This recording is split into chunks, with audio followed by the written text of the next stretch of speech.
Hi class, let's review for exam 1. We'll start with a very important concept for this course, and let's discuss how we would prove a collection tau is in fact a topology. The first step is we need to show or argue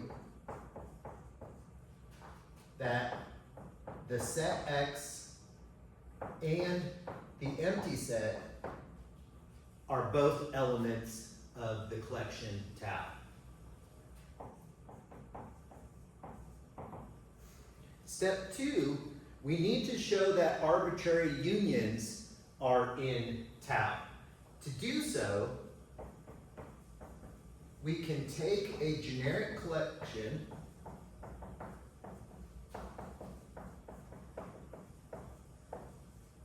we can call it AJ for some indexing set J.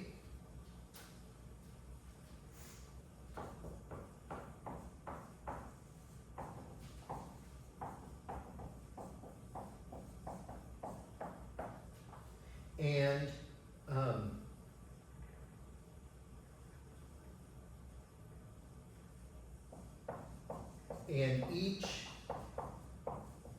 AJ is a member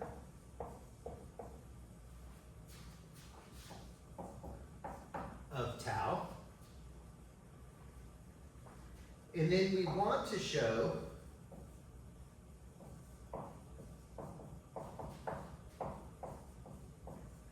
or argue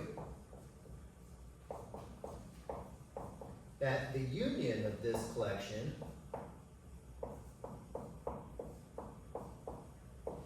is an element of tau. Now note, I'm going to squeeze it in here at the bottom. We can assume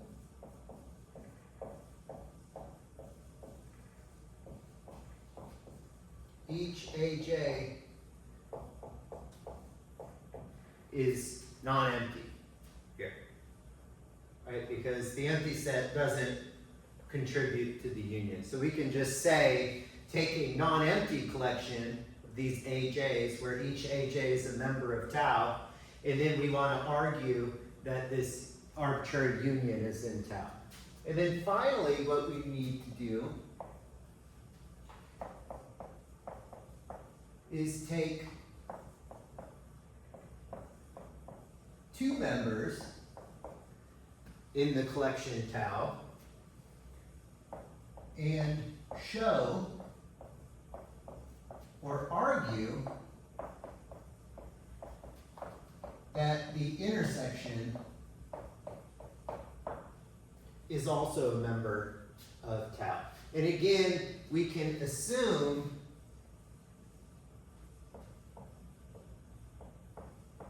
that these are non-empty here, okay? Okay, a nice argument to look at on page 51, the author argues that the Euclidean topology is in fact a topology on R. Let's do a definition, let's do an example so that we see these in action. And this is from our finite closed section, the additional topics, but it's a very nice argument here. So show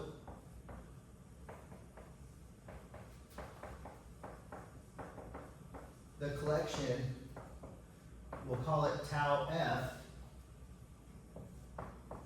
which is defined to be all subsets of a set X such that the complement is finite or all of X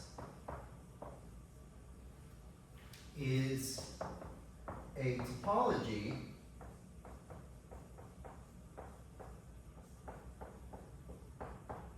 on the set X. Here.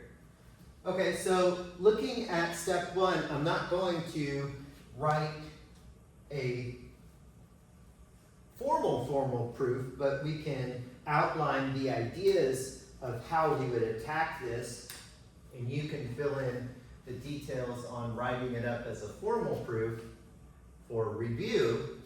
But the first step is we need to argue that the set itself and the empty set are members of this collection. Well, notice that what we're doing is we're looking at the complement here. So if we look at the complement of the set itself, well, the complement of the set itself is the empty set,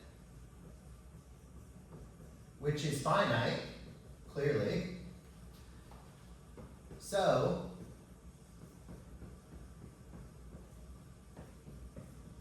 we can argue that the set itself is in this collection, and we can look at the empty set. If we look at the complement, x minus the empty set is x, which of course satisfies this criteria. It's all of x, so we can conclude that the empty set is in this collection. Okay? Okay, now what we need to do is take a generic collection here. So if we take a generic collection of non-empty elements of tau f, we need to show that the union is in tau f. So how do we do that? We look at our restriction here, right? We need to argue that the complement is finite here. Okay, so some set theory gets involved with a lot of these proofs.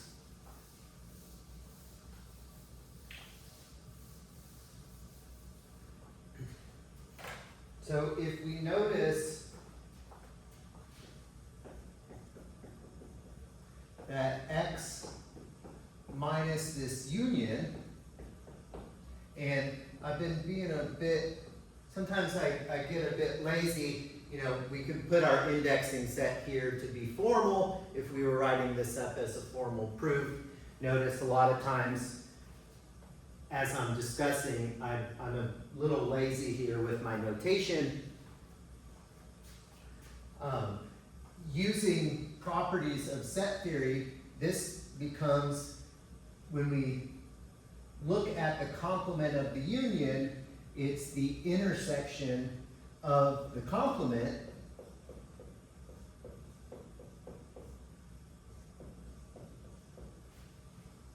here. And notice that each of these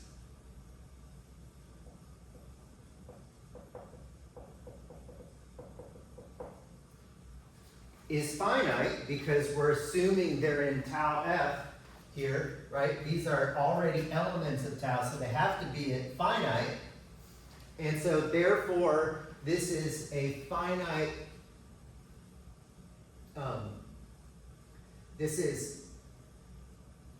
each set is finite, and it's an intersection of finite sets, which is finite here. So this is an element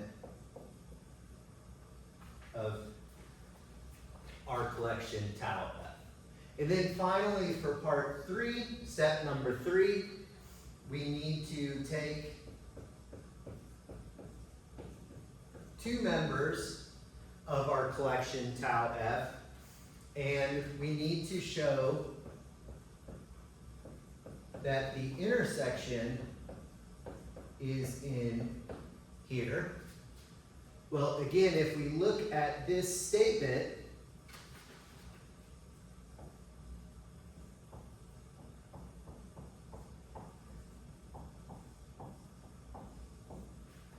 how do I become part of this set? I need to guarantee that the complement is finite. So let's look at the complement. And again, using some set theory here, this is the union of the complements. And notice that this is finite by the assumption, and this is finite by the assumption, so therefore the union of finite sets is finite. So this is also a member of our collection tau F. Okay? So you should know for the exam how to prove something is a topology.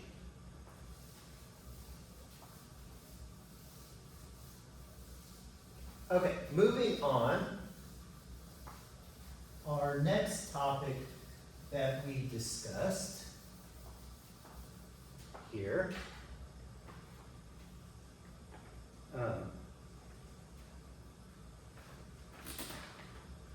we talked about a basis B for a topology tau on a set X here. Okay, so we had two things floating around in this chapter, and one told us how to prove that the collection is a basis for a topology on the set X. And what this stated was we need to argue that first, the set can be written as a union of elements of our collection B. And next, we needed to argue that if we take two elements in our collection, then the intersection can be written as a union of members of B. Okay, so let's look at an example of this.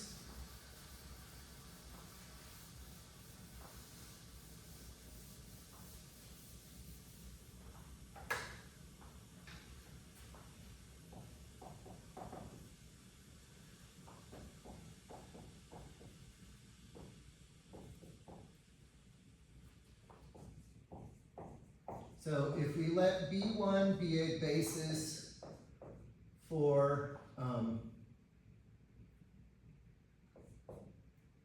tau on a set X, and we let B2 be a basis for, let's call this tau 1. So B1 is a basis for tau 1, and B2 is a basis for tau 2 on a set Y. Then show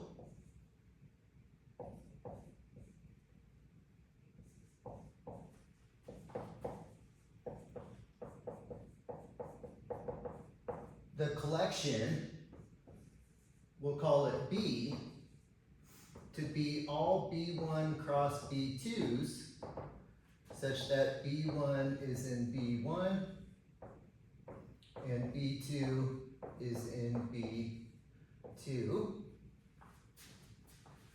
is a basis for a topology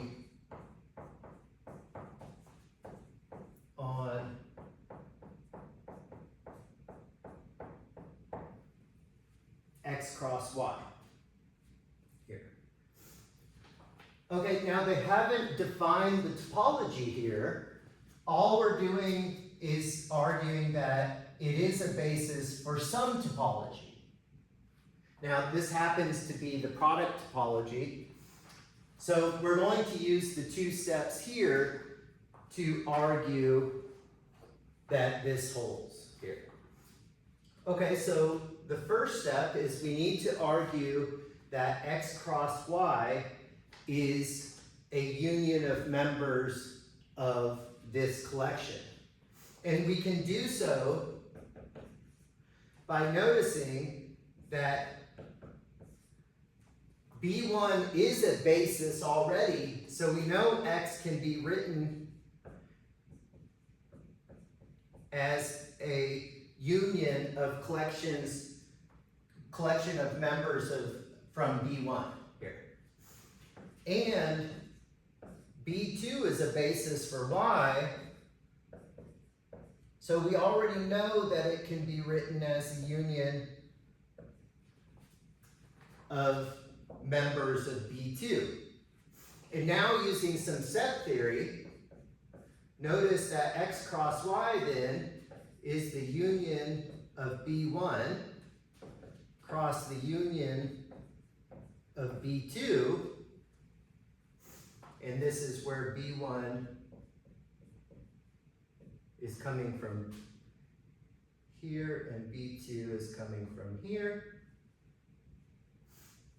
And doing some intuitive thinking, if we pull out some tricks from set theory, we can see that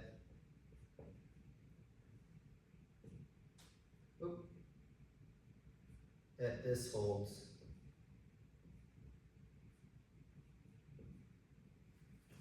true. So notice that we've written the set as a union of collection of members of our collection here, of our B. Okay, so now step 2, we need to argue that the intersection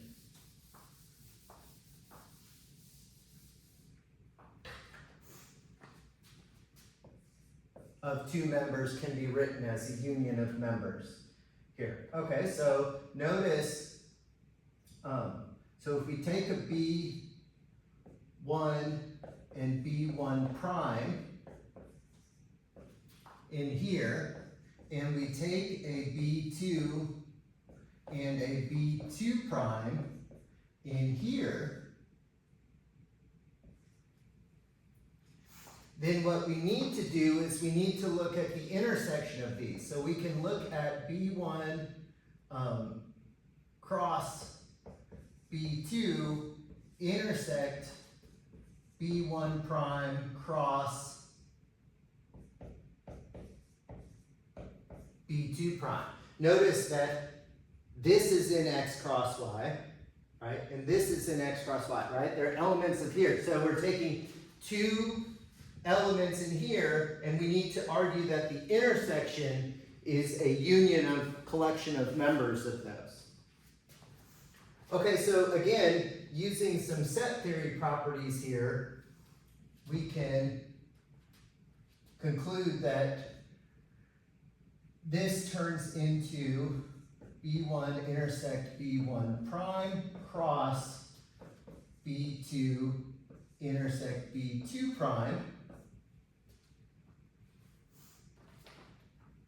And now notice that this set is contained in X, and this set is contained in Y, but we all, and B1 and B1 prime are in B1, and B2 and B2 are in B2, and we know these are bases, so we can write this as a union of B1s. And we can write this as a union of B2s, right? Because we already know this is a basis for X. We already know this is a basis for Y. And then, again, using our property that we just used, we can see that this is our union of elements here. Right? And the B1s are coming from my collection B1, script B1. My B2s are coming from my collection script B2. And this is the similar statement here. Okay? Okay, now in this same section here, or chapter, not the same section, but the same chapter, we also had the following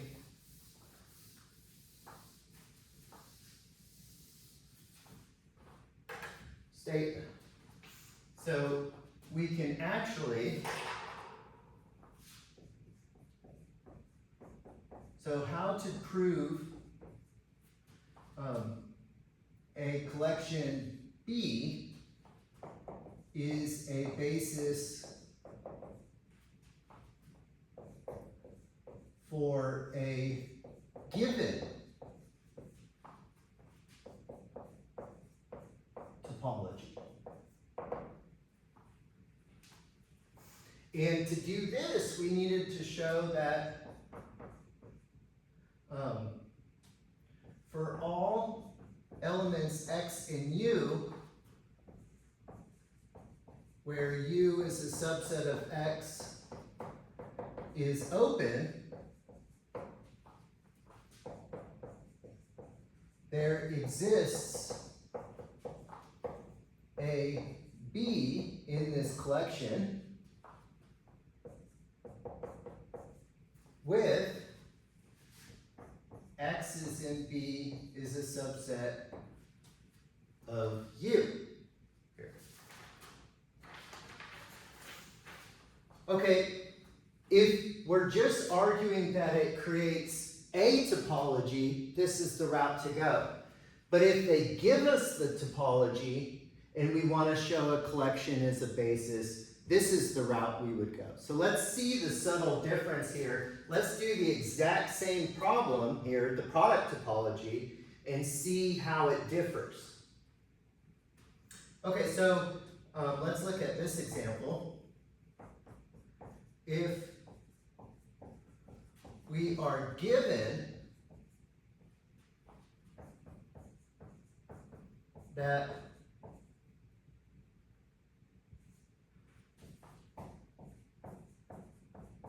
the product topology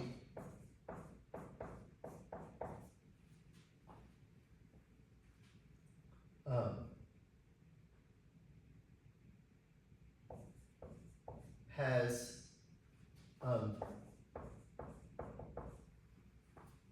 basis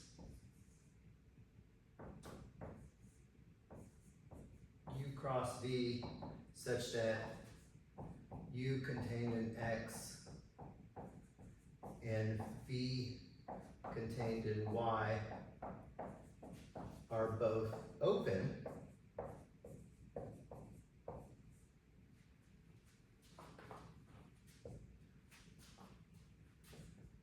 then we can still argue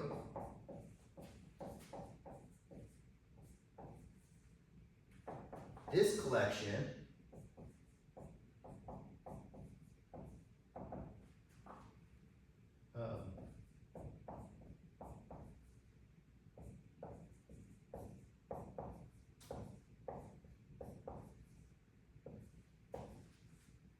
is a basis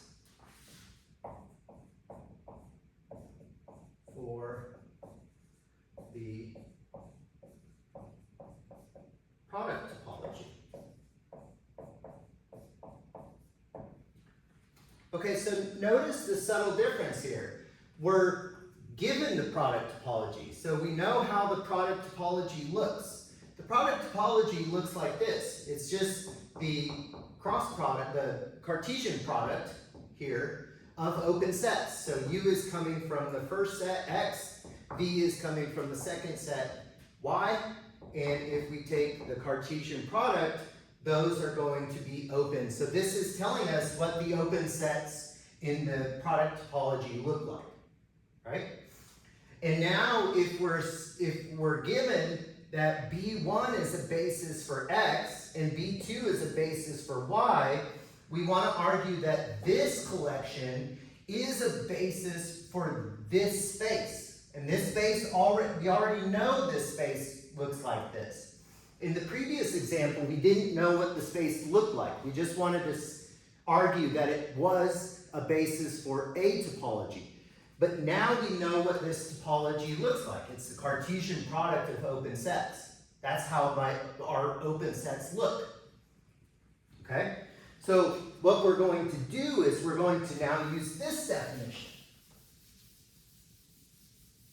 So when we know what the topology looks like, and we're arguing that a collection is a basis, that's when we use this statement here, right? So what I need to do is I need to pick an open set and an element in the open set, and I need to argue that there's an element of the collection that fits inside the open set and still contains the element. Okay, I got interrupted by a call, so the proof is already here, and I've already erased what I had on this board. But let's talk through this here. So where we left off, we wanted to show that the collection was a basis for the particular topology. We already know what the open sets look like. So what we're going to do is we're going to take a generic open set in the Cartesian product, x cross y, right? So it's open. And we need to choose an element. Note, again, we're in the Cartesian product, so elements are ordered pairs in the open set. Now we need to argue that we can fit one of these members from our collection that we had here inside this open set, still containing our element xy. But we know what open sets look like, right? So since this is an open set, we know how they behave. Open sets allow us to fit open sets inside of them, right? We can find one. So we know the collection already exists, so we can find a U in a subset of X and a V, a subset of Y, both open with this element in our U cross V, and we can fit this fully inside our open set, right? So now this is going to give us a baseline of arguing for that specific collection of members. Notice that U is coming from X and V is coming from Y, and both are open. But we know B1 and B2 are bases for X and Y, respectively. So what that tells us is we can fit one of those elements, a B1 and U, and a B2 and V, with X in B1 and Y in B2, and hence xy is in the Cartesian product of B1, B2, which is contained in U cross V, but we know U cross V is contained in our open set W. So we've taken a generic open set and a point in the open set, and ignoring this, we've shown a member of our collection fits inside of it, containing that specific point here. We can talk about our subspace topology.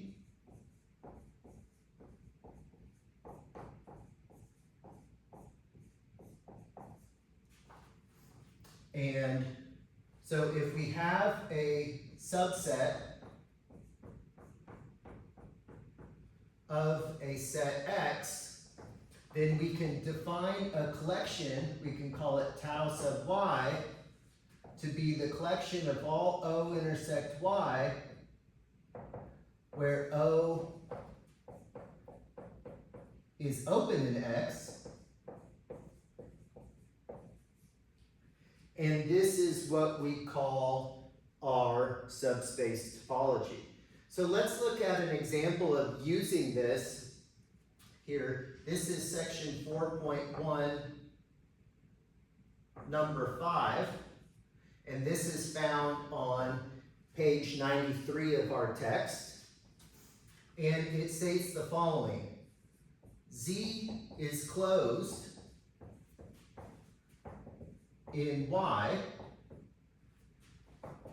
if and only if Z equals A intersect Y, where A is closed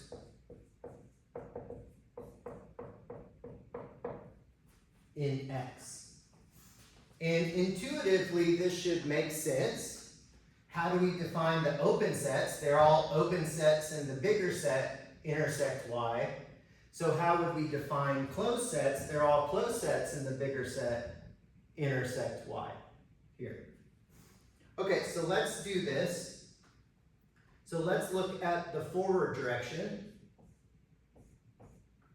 here. So we're going to assume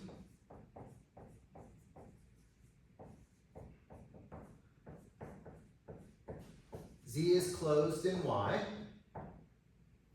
And we want to argue that Z can be written as this special intersection here. Okay, so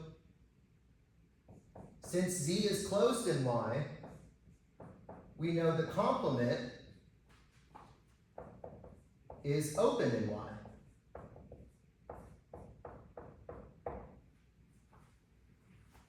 Right? But we know what open sets look like. They look like this. So there is some O in X open in X with Y minus Z equals O intersect Y.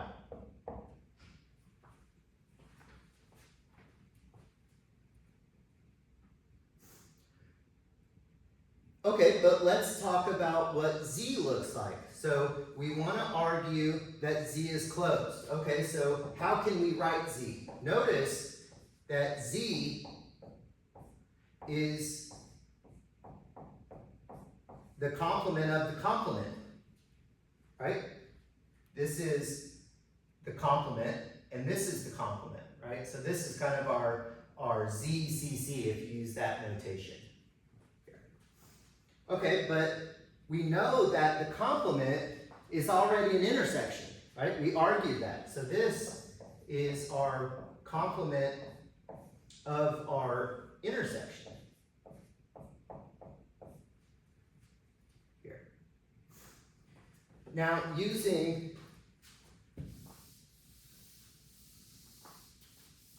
some set theory here,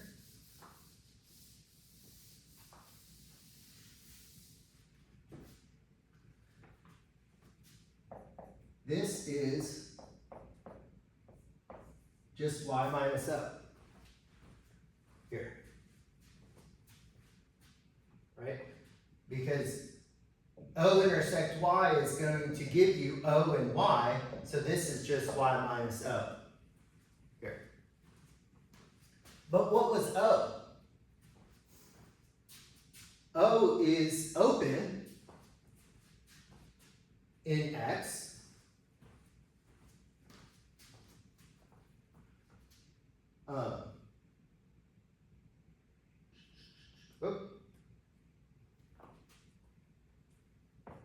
So this is Y intersect the complement here. And O is open, so this is closed.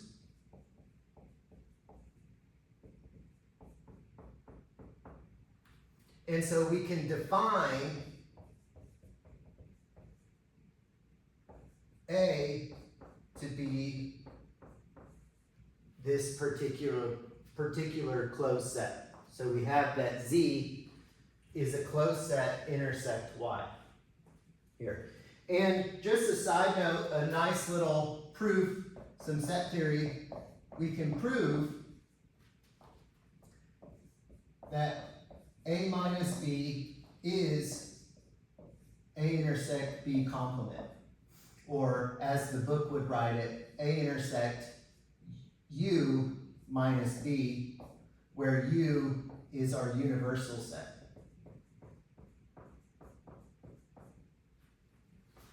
The book uses the difference as the complement with the universal set. A lot of set theory books use this notation here. So a nice little fun activity, prove this equality, containment each way. Here. So that gives us the forward direction. Try to argue the backward direction.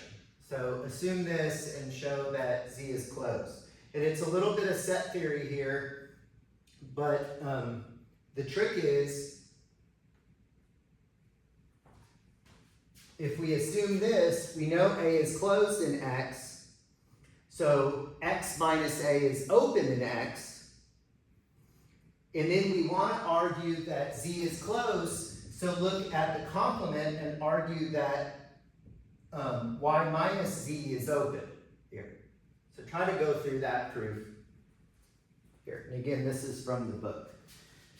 Okay, let's move on to our idea of continuity.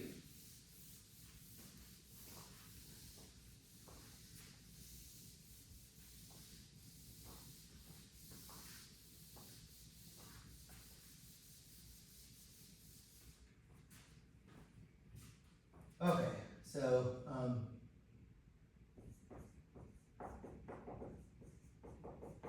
continuity of a function from a topological space to another topological space here. Okay, so how do we prove, so question, how do we prove continuity?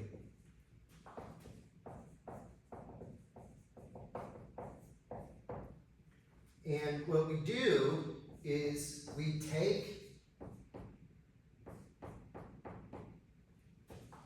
an open set in Y, and we show or argue that the inverse image is open in X. Here. Okay, so I take an open set here and I pull it back looking at its inverse image, and I need to argue that it's open here. Okay, so let's look at an example. If we look at a composition function, so if we let f go from x tau to y tau 1, and g, which goes from y tau 1 to z tau 2, and we're going to assume both of these are continuous, let's prove the composition from x tau to z tau 2 is continuous.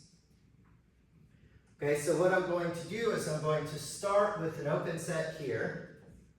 So let U contained in Z be open in Z. Then G inverse of U, which is a subset of Y, is open in Y because we know G is continuous. So if I take an open set here, I can pull it back, look at the inverse image. We know it's open here. But now notice that we have G inverse of U as an open set here. So I can pull it back again. So now F inverse of G inverse of U, which is a subset of X, is open in X,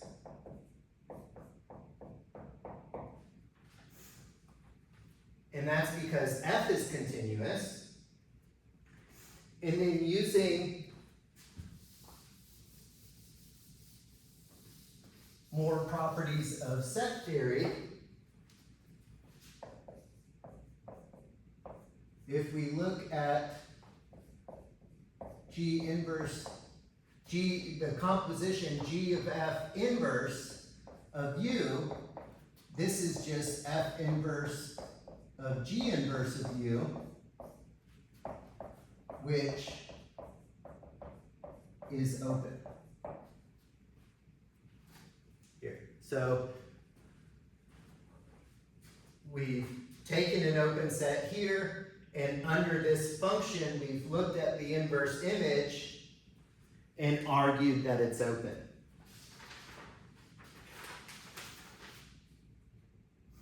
Okay, let's look at another example here. Let F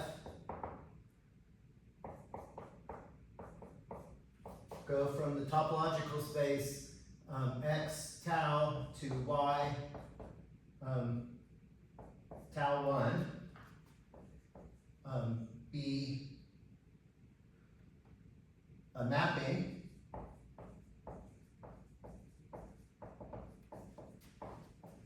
and let B be a basis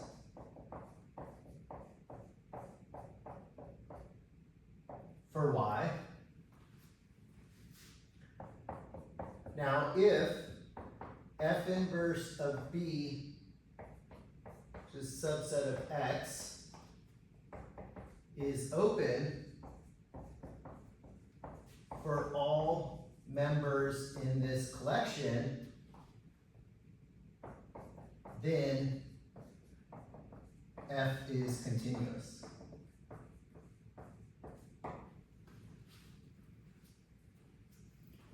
Now, basis elements are open sets, but what this is saying is we potentially don't have to take a generic open set if we know what the topology looks like. They give us basis elements for this topology. We can just focus on that element. So if I take a basis element, which we know is open in Y, and I look at the inverse image, if that inverse image of that particular basis element is still open, then we can conclude F is continuous. Okay, so our proof, we're going to go this way. So we're going to assume this happens. And what we need to argue is that F is continuous here. Okay, so we're going to use this definition because we need to argue continuity. So let O be open in Y. Then now we need to argue that the inverse image of O is open in X. But we know B is a basis for Y. Going back to our very first definition of a basis, remember if we have a collection that is a basis, all open sets can be written as union of members of those basis elements here. So we can write, so notice, O is a collection of these members. Hence, if we look at the inverse image, it's the inverse image of this union. Again, using some set theory,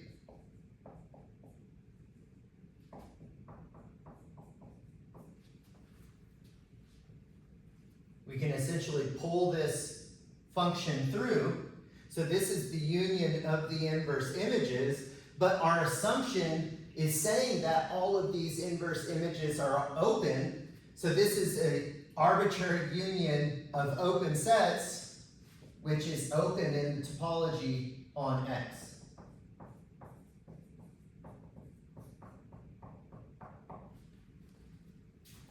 So therefore we can conclude F is continuous.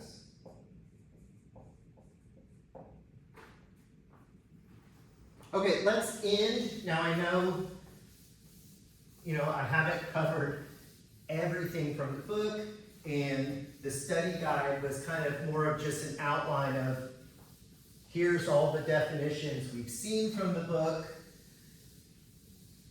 The best method is to always read and reread the material. That helps build your understanding of it. But when it comes to mathematics, essentially everything is new. So just be prepared to try to argue the best you can the problems on the exam, okay? Okay, so let's finish this off. This is a very big idea. So remember that continuous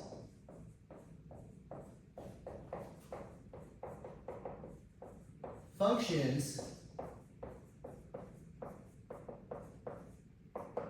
behave nice, right? And we've known this since basic algebra class, right? We like working with continuous functions.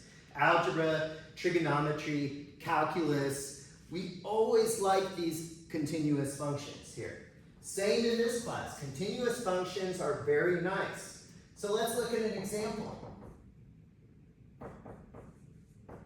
The image of a connected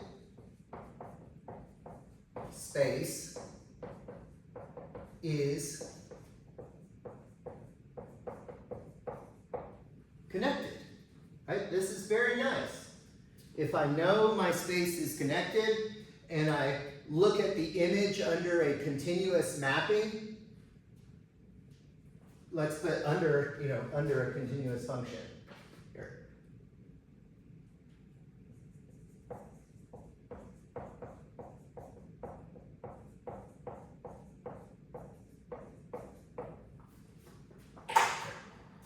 Right, so we're going to kind of create some notation here.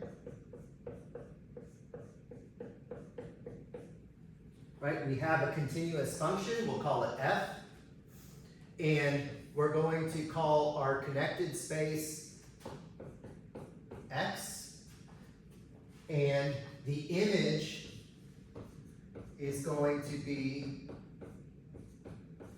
a subset of y. Now, if f is onto, then it's all of y.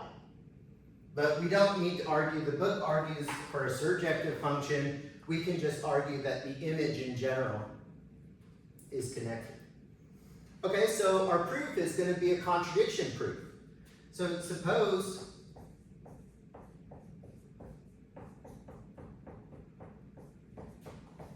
f of x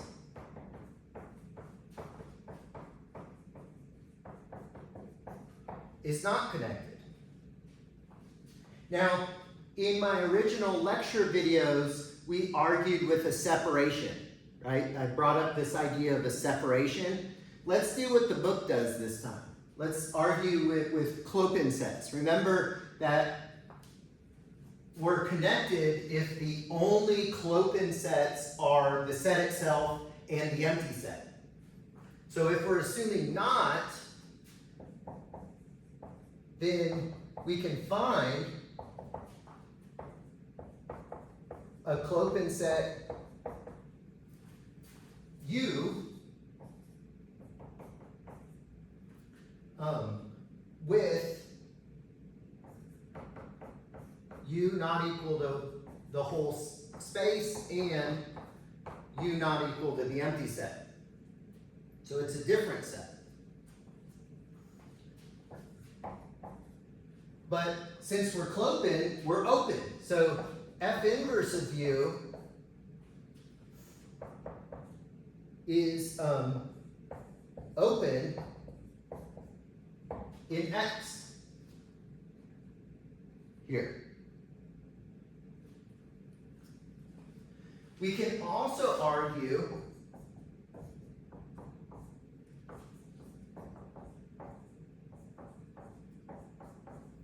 that F inverse of U is also closed. So this is actually proposition 5.1.9. And go ahead and take a look back at the book at this here. If we take, it states the following. If I take a closed set here, the inverse image is also closed under a continuous function. So that's a nice proof to look at and try to attack on your own. Okay, so what do we conclude? F inverse of U is clopin. And clearly, F inverse of U is not empty because U is not empty. So there's elements in here. So the inverse image has to have elements, but also F inverse of U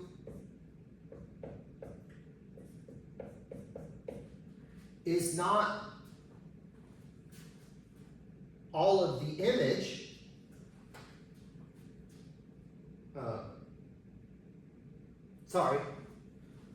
F inverse of U is not all of X, right? Because U is not all of Y. Here, F of X, the image, because we're doing a subset of Y. So U is not the entire set, and U is not the empty set. So when we bring it back, the inverse image is not the empty set and not the entire set. So that means we found a clopin set in X that's not the empty set or the entire set. So from this we can conclude that X is not connected. But this is a contradiction because we already know, we're assuming that X was connected here. Okay? So continuous functions are very nice to work with.